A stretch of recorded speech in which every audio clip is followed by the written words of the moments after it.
The Saudi Crown Prince, Mohammed bin Salman, is incredibly young for someone with so much responsibility. He's also Defence Minister and in charge of the economy. He's got there because he spent the last few years being effectively tutored by his father, the king. He has emerged from the shadows with a meteoric rise to take over one portfolio after another.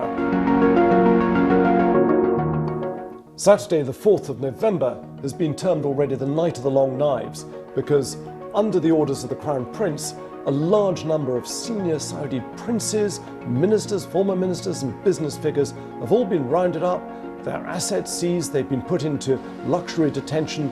This is unprecedented in Saudi Arabia.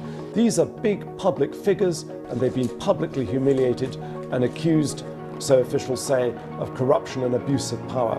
This is also being seen as a power grab by the Crown Prince.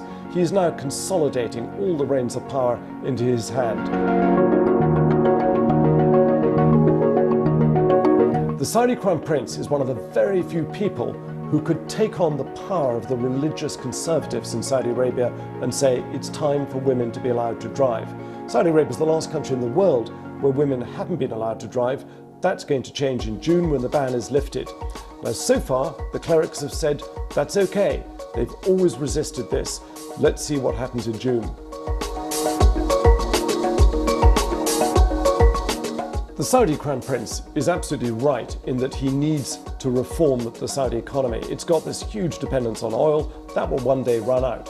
So to that end, he's announced plans for this massive Vision 2030 and a huge megacity, a $500 billion megacity in the desert that's going to have robots and drones and driverless cars, and there'll be zones where men and women can mix publicly, and there'll be entertainment, cinemas. These things are unprecedented in conservative Saudi Arabia. Driving it through is very much his vision. Anybody who gets in the way of that, he's making sure that they are removed. The Saudi Crown Prince is taking on a lot of enemies at the same time. 2.5 years ago, he committed Saudi armed forces to joining the war in Yemen, and that war is unwinnable. It's costing a lot of money and it's costing a terrible amount of casualties in Yemen. He's leading a boycott against neighbouring Qatar, which is damaging to both countries. And he's very much involved in the Saudi war of words with Iran, with both countries accusing each other of aggression and stirring up trouble in the Middle East.